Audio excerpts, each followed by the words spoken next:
Death, जिसे दुनिया की 69% पॉपुलेशन डरती है, उसका टेक्निकल डेफिनेशन है irreversible sensation of all brain functions. यानी जब ब्रेन डेड हो जाता है तो लाइफ ऑफिशियली ओवर हो जाती है।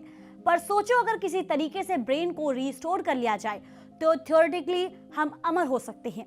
लेकिन ब्रेन एक इतना डेलिकेट ऑर्गन है कि इसे टच करते ही कई न्यूरॉन्स डैमेज हो जाते हैं। रिसर्च के मुताबिक हर सेकंड 32,000 न्यूरॉन्स एक्टिव होते हैं और एक सेकंड के लिए ऑक्सीजन ना मिलने पर न्यूरॉन्स इरिवर्सिबल डैमेज हो जाते हैं।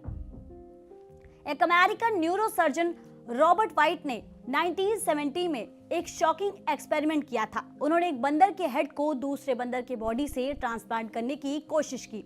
टेम्परेरी सक्सेस मिली। वो बंदर देख सकता था, आवाज कर सकता था, पर सिर्फ 8 दिन बाद ही उसकी डेथ हो गई। ये फेल हुआ और एक सवाल छोड़ गया, क्या ह्यूमन कॉन्शियसनेस को किसी और फॉर्म में ट्रांसफर करना पॉसिबल है?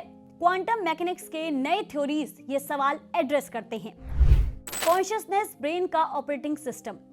कॉन्शियसनेस को एक तरह से ब्रेन का ऑपरेटिंग सिस्टम मान लो। ये हमें यूनिक बनाता है, हमारी सोच, हैबिट्स और पसंद डिफाइन करता है। अब सोचो, अगर किसी इंसान के कॉन्शियसनेस का पूरा डाटा यानी उसका सोचने का तरीका, यादें और बिहेवियर एक सिस्टम में सेव किया जा सके तो वो इंसान थ्योरेटिकली अमर हो जाएगा।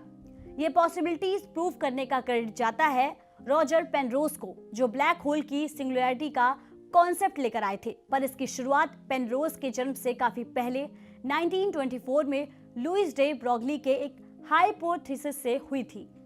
डी ब्रॉगली ने कहा कि जैसे लाइट ड्यूअल नेचर दिखाता है, वेव एंड पार्टिकल दोनों के फॉर्म में एग्जिस्ट करता है, वैसे ही यूनिवर्स के हर ऑब्जेक्ट का भी ड्यूअल नेचर होता है, चाहे वो मैटर हो या इंसान। क्वांटम मैकेनिक्स और मौत का कनेक्शन। 1927 में वर्नर हाइजेनबर्ग का अनसर्टेनिटी प्रिंसिपल आया, जिसमें उन्होंने कहा कि क्वांटम पार्टिकल्स का पोजीशन और मोमेंटम एक साथ मेजर करना इम्पॉसिबल है। तभी नील्स बोर ने एक एक्सपेरिमेंट किया जिसने फिजिक्स की दुनिया को हिला कर रख दिया, डबल स्लिट एक्सपेरिमेंट। इस एक्सपेरिमेंट में इलेक्ट्रॉन्स को एक बैरियर के 2 स्लिट्स के थ्रू पास कराया गया। जब किसी ऑब्जर्वर ने उसे कॉन्शियसली ऑब्जर्व कर नहीं किया तो इलेक्ट्रॉन्स ने वेव जैसे बिहेव किया और इंटरफेरेंस पैटर्न्स बनाया, पर जब ऑब्जर्वर ने उन्हें मॉनिटर किया तो इलेक्ट्रॉन्स ने पार्टिकल जैसे बिहेव किया।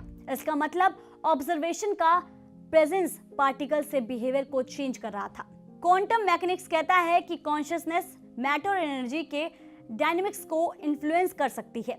1932 में वॉन न्यूमैन ने कहा कि जब एक कॉन्शियस ऑब्जर्वर क्वांटम सिस्टम को देखता है तो सिस्टम का वेव फंक्शन कोलैप्स हो जाता है और एक डेफिनाइट स्टेट ले लेता है। श्रोडिंगर्स कैट और ह्यूमन इमॉर्टैलिटी। अरविंद श्रोडिंगर्स, जो क्वांटम मैकेनिक्स के पायनियर हैं, उन्होंने एक फेमस एनालॉजी दिया। श्रोडिंगर कैट एक कैट की एक बॉक्स में रखा गया जिसमें एक रेडियो एक्टिव एटम और पॉइजन का वॉइल था। जब तक बॉक्स ओपन नहीं होता, कैट साइमल्टेनियसली जिंदा और मर चुकी होती है। ये क्वांटम सुपरपोजिशन को एक्सप्लेन करता है। रॉजर पेनरोज ने इस आइडिया को कॉन्शियसनेस पर अप्लाई किया और कहा कि ब्रेन भी एक क्वांटम सिस्टम की तरह बिहेव करता है। उन्होंने 1989 की अपनी किताब द एम्पायर न्यू माइंड में एक्सप्लेन किया कि कॉन्शियसनेस एक वेव फंक्शन कोलैप्स के जरिए जनरेट होती है। अगर हम इस प्रोसेस को समझ लें तो हम कॉन्शियसनेस को ऑफिशियली क्रिएट या ट्रांसफर कर सकते हैं। डीएनए, ब्रेन और क्वांटम सिस्टम इंसान के डीएनए का 98.7% सिमिलैरिटी चिंपैंजीज के साथ होती है, लेकिन वो 1.3% डिफरेंस ही हमें यूनिक बनाता है। ये वेरिएशन हमारे ब्रेन के न्यूरोलॉजिकल सिस्टम में रिफ्लेक्ट होते हैं। हार्वर्ड मेडिकल स्कूल के एक स्टडी के मुताबिक ह्यूमन ब्रेन 86 बिलियन न्यूरॉन्स और 100 ट्रिलियन कनेक्शंस मेंटेन करता है, जो एक स्मॉल सिटी के इंफ्रास्ट्रक्चर से ज्यादा कॉम्प्लेक्स है। क्वांटम फिजिक्स ये कहता है कि कॉन्शियसनेस एक यूनिवर्सल फिनोमेना है। अगर इसको एक्यूरेटली कॉपी और प्रिजर्व किया जा सके तो थ्योरेटिकली इमॉर्टैलिटी अचीव की जा सकती है। इमॉर्टैलिटी का फ्यूचर। आज के टाइम में साइंटिस्ट ब्रेन कंप्यूटर इंटरफेसेस और एआई ड्रिवन कॉन्शियसनेस मैपिंग पर काम कर रहे हैं। एलन मस्क की कंपनी न्यूरालिंक का एमए के ब्रेन के इलेक्ट्रिकल सिग्नल्स को डिकोड करके उन्हें मशीन के साथ इंटीग्रेट किया जा सके।